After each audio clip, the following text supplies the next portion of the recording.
مسجد الحرام مکۃ المکرمہ اور مسجد النبوی مدینہ المنورہ سے خطبے کا اردو ترجمہ کے لیے ہمارے سوشل نیٹ ورک کو فالو کرنا نہ بھولیں اور اپنے دوست احباب کے ساتھ بھی ضرور شیئر کیجیے۔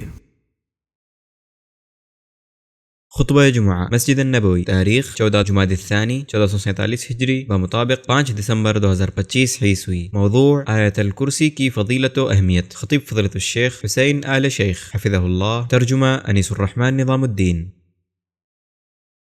ہر قسم کی تعریف اللہ کے لیے ہے جس نے اس کی پناہ لی، اس نے اس کی ہر اذیت سے حفاظت کی، اس سے ہر مصیبت کو دور کیا۔ میں گواہی دیتا ہوں کہ ایک اللہ کے سوا کوئی معبود برحق نہیں، اس کا کوئی شریک نہیں، اور میں گواہی دیتا ہوں کہ ہمارے نبی محمد اللہ کے بندے اور اس کے رسول ہیں۔ اے اللہ، درود و سلام نازل فرما ان پر اور ان کے آل و اصحاب پر۔ اما بعد، اللہ کا کما حق و تقوی اختیار کرو اور خوشحالی و بدحالی میں اس سے خوف کھاؤ۔ اللہ کا فرمان ہے اور تقوی اختیار کرو تاکہ تم پر رحمت ہو۔ مسلمانوں، اللہ کی کتاب میں سب سے عظیم آیت آیت الکرسی ہے، جیسا کہ اللہ کے نبی صلی اللہ علیہ وسلم سے ثابت ہے۔ اللہ لا الہ الا هو الحی القیوم لا تأخذه سنة ولا نوم له ما في السماوات وما في الأرض من ذا الذي يشفع عنده إلا بإذنه يعلم ما بين أيديهم وما خلفهم ولا يحيطون بشيء من علمه إلا بما شاء وسع كرسيه السماوات والأرض ولا يؤوده حفظهما وهو العلي العظيم۔ جو آیت الکرسی پڑھے گا برائیوں سے محفوظ رکھا جائے گا اور شیطانوں کی اذیت سے بچایا جائے گا۔ صحیح بخاری میں اللہ کے نبی صلی اللہ علیہ وسلم کی طرف سے یہ بات بتائی گئی ہے کہ جس نے اسے سونے کے وقت پڑھا اس کے ساتھ اللہ کی جانب سے ایک حفاظت کرنے والا فرشتہ لگا رہتا ہے اور اس سے شیطان قریب نہیں ہوتا یہاں تک کہ اس کی صبح ہو جائے۔ اور اس کے پڑھنے کی فضیلتوں میں سے وہ ہے جو اس حدیث میں وارد ہوا ہے کہ جس نے ہر فرض نماز کے بعد آیت الکرسی پڑھی اسے جنت میں داخل ہونے سے کوئی چیز نہیں روک سکتی سوائے موت کے۔ اسے ابن حبان نے اپنی صحیح میں روایت کیا ہے اور یہ متعدد علماء متقدمین و متاخرین کے نزدیک متعدد طرق اور مختلف شواہد کی وجہ سے حسن ہے۔ آیت الکرسی کے اندر توحید کے دلائل کامل اور مکمل ترین صورت میں موجود ہیں۔ یہ آیت ایسے معانی پر مشتمل ہے جو اللہ کے کمال اور جلال و جمال پر دلالت کرتے ہیں۔ اللہ کا فرمان ہے، اللہ لا الہ الا ہو۔ اللہ سبحانہ و تعالیٰ کے بارے میں یہ خبر ہے کہ وہی معبود برحق ہے جو حتمی طور پر تمام قسم کی عبادت، طاعت اور عبودیت کا مستحق ہے، اور اللہ کے سوا کسی اور کی عبادت سب سے بڑا باطل اور سب سے سنگین ظلم ہے، اور یہ کہ تمام مخلوقات کا صرف اللہ سبحانہ و تعالی ہی تنہا معبود ہے۔ اللہ کے سوا کوئی معبود برحق نہیں، غیر اللہ کی ہر عبادت باطل ترین ہے۔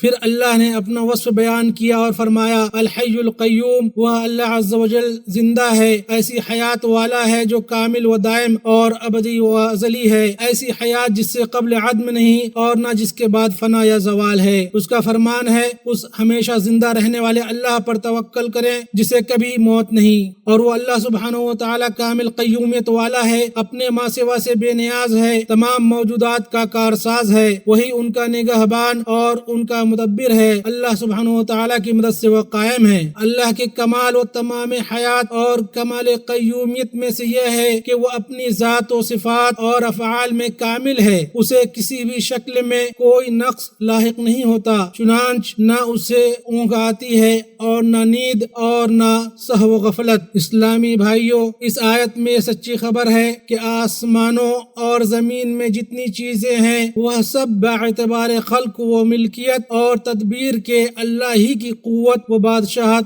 جبروت اور قدرت اور مشیت کے ماتحت ہے۔ اللہ کا فرمان ہے، لہو ما فی السماوات وما فی الارض، آسمان و زمین میں جو کچھ ہے سب اس کی ملکیت ہیں۔ اس کی عظمت و جلال اور کبریائی یہ ہے کہ کوئی بھی اس کے یہاں سفارش کرنے کی جرأت نہیں کر سکتا سوائے اس کے کہ اللہ اجازت دے، اور وہ اہل توحید و ایمان میں سے صرف اسی کی سفارش کرے جس سے اللہ راضی ہو۔ اللہ کا فرمان ہے، من ذا الذی یشفع عندہ الا باذنہ، کون ہے جو اس کی اجازت کے بغیر اس کے سامنے شفاعت کر سکے؟ اور ہمارے نبی صلی اللہ علیہ وسلم اہل موقف کے لیے سفارش کرنے والے سب سے افضل مخلوق ہیں۔ جب تمام انبیاء معذرت کر لیں گے اور ان میں سے ہر ایک نفسی نفسی کہیں گے تو لوگ ہمارے نبی محمد صلی اللہ علیہ وسلم کے پاس آئیں گے اور ہمارے نبی صلی اللہ علیہ وسلم فرمائیں گے، ہاں میں سفارش کروں گا۔ آپ صلی اللہ علیہ وسلم عرش کے نیچے اللہ کی عظمت بیان کرتے ہوئے سجدہ ریز ہو جائیں گے اور اللہ تعالیٰ آپ پر معانی اور دعاؤں کے دروازے کھولے گا، یہاں تک کہ آپ صلی اللہ علیہ وسلم سے کہا جائے گا اپنا سر اٹھائیے، مانگیے آپ کو دیا جائے گا، اور سفارش کیجیے آپ کی سفارش قبول کی جائے گی۔ متفق علیہ۔ اسلامی بھائیو، اللہ تعالیٰ کا فرمان یعلم ما بین ایدیہم وما خلفہم، یعنی وہ جانتا ہے جو ان کے سامنے ہے اور جو ان کے پیچھے ہے۔ اللہ سبحانہ و تعالیٰ کے علم کے بارے میں خبر ہے، اسے کامل علم ہے اس کا جو ہوا اور جو ہونے والا ہے اور جو نہیں ہوا، اگر وہ ہوتا تو کیسا ہوتا۔ ایسا علم جو تمام چیزوں کو ان کے ہونے سے پہلے، ہونے کے بعد اور فنا کے بعد محیط ہے، جو ظاہر و باطن، ماضی و حال اور مستقبل تمام کو جانتا ہے۔ وہ کلیات کے تمام تفاصیل کو اور جزیات کے ساتھ جانتا ہے۔ اللہ تعالیٰ کا فرمان ہے، اس کا علم تمام چیزوں کو محیط ہے۔ جہاں تک مخلوقات کی بات ہے تو ان کے پاس علم نہیں سوائے اس علم کے جو اللہ نے انہیں سکھایا ہے، جیسا کہ اللہ تعالیٰ نے اس آیت میں فرمایا وَلَا يُحِيطُونَ بِشَيْءٍ مِّنْ عِلْمِهِ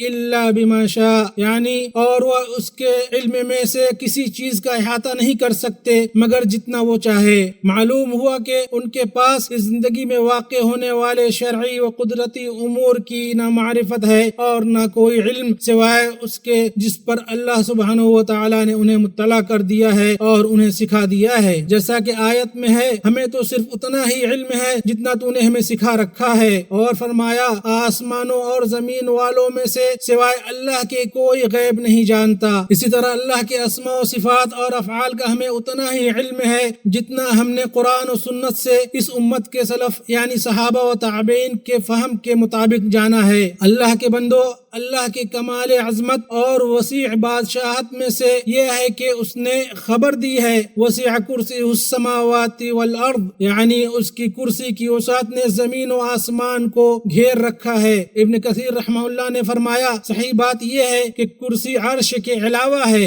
اور عرش اس سے بڑا ہے، جیسا کہ اس پر آثار اور اخبار دلالت کرتے ہیں۔ اس کرسی کی وسعت اور عظمت میں سے یہ ہے کہ یہ کرسی آسمانوں اور زمین کو اور جو اشیاء، مخلوقات اور کائنات ان میں اور ان کے درمیان ہیں سب کو محیط ہے۔ ابو ذر غفاری رضی اللہ عنہ سے مروی ہے، انہوں نے کہا کہ میں نے رسول اللہ صلی اللہ علیہ وسلم کو فرماتے ہوئے سنا، ساتوں آسمان کرسی کے مقابل ایسے ہے جیسے صحرا میں پڑا ہوا ایک کڑا، اور کرسی کے مقابل میں عرش کی عظمت ویسے ہی ہے جیسے کڑے کے مقابلے میں صحرا کی۔ اللہ کے بندو، یقیناً اللہ سبحانہ و تعالیٰ قوت و طاقت والا زوراور ہے، کوئی چیز اسے عاجز نہیں کر سکتی، ہر چیز اس کی تدبیر و تصرف کے ماتحت ہے۔ اللہ تعالیٰ نے اس آیت میں فرمایا کہ وَلَا يَؤُودُهُ حِفْظُهُمَا، اللہ تعالیٰ پر ان کی حفاظت کچھ بھی دشوار نہیں ہے، یعنی اس پر آسمانوں اور زمین کی حفاظت اور نہ ان چیزوں کی حفاظت بھاری اور دشوار ہے جو ان میں اور ان کے درمیان ہے، بلکہ یہ اس پر آسان و سہل ہے۔ ساری چیزیں اللہ کے سامنے حقیر، پست، چھوٹی اور ذلیل ہیں اور اپنے وجود و بقا کے لیے اس کی قدرت کی محتاج اور ضرورت مند ہیں۔ اس کا فرمان ہے، یقینی بات ہے کہ اللہ تعالیٰ آسمانوں اور زمین کو تھامے ہوئے ہے کہ وہ ٹل نہ جائے، اور فرمایا اس کے پہرے دار انسان کے آگے پیچھے مقرر ہیں جو اللہ کے حکم سے اس کی نگہبانی کرتے ہیں۔ اس آیت کے اخیر میں اللہ عز و جل اپنے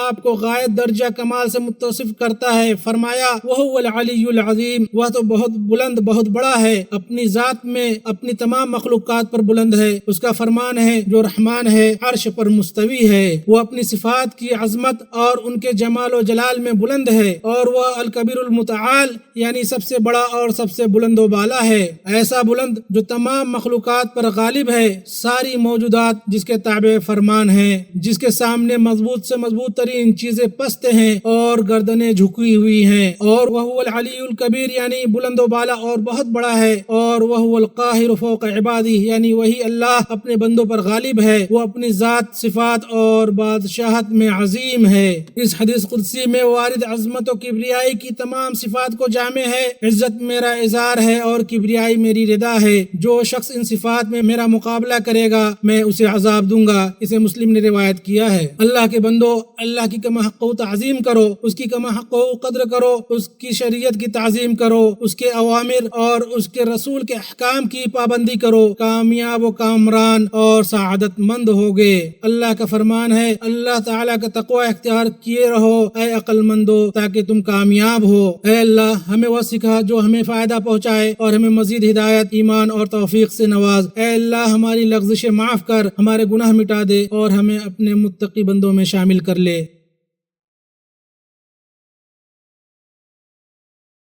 میں اپنے رب کی حمد بیان کرتا ہوں اور اس کا شکر بجا لاتا ہوں۔ میں گواہی دیتا ہوں کہ ایک اللہ کے سوا کوئی معبود برحق نہیں، اس کا کوئی شریک نہیں، اور میں گواہی دیتا ہوں کہ ہمارے نبی محمد اللہ کے بندے اور اس کے رسول ہیں۔ اے اللہ درود و سلام نازل فرما آپ پر اور آپ کے آل و اصحاب پر۔ اللہ کے بندو، کتاب و سنت میں وارد اوصاف اور اوراد کی پابندی کرو، انہیں اپنے اہل و اولاد کو سکھاؤ، ان میں خیر عظیم ہے اور مضبوط ڈھال ہے۔ اللہ پر کما حق بھروسہ کرو، جس نے اس پر بھروسہ کیا اللہ اس کی پریشانیوں میں اس کے لیے کافی ہو گیا۔ اللہ کا فرمان ہے، اور جو شخص اللہ پر توکل کرے گا اللہ اسے کافی ہوگا۔ اے اللہ درود و سلام نازل فرما ہمارے نبی محمد پر، اور اے اللہ راضی ہو جا ان کے آل و اصحاب سے۔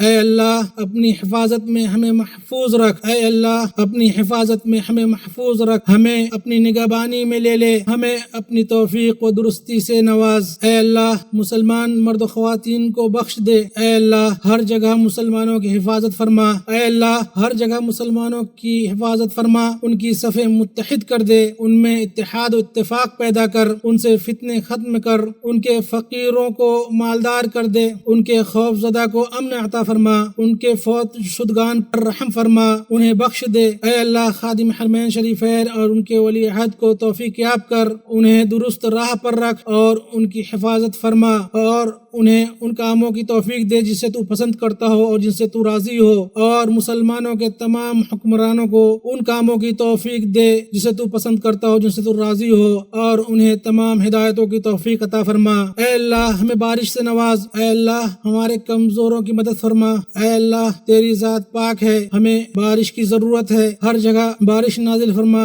اے اللہ ہر جگہ مسلمانوں کی مدد فرما۔ اے اللہ ہم تیرے فضل و کرم کا سوال کرتے ہیں، اے کریم، اے بہت زیادہ کرم کرنے والے، اے بہت زیادہ رحم کرنے والے، اے اللہ ہماری دعائیں قبول فرما۔ ہم تیری حمد بیان کرتے ہیں، تیرے سوا کوئی معبود برحق نہیں، ہم تجھ سے مغفرت طلب کرتے ہیں اور تیری بارگاہ میں توبہ کرتے ہیں۔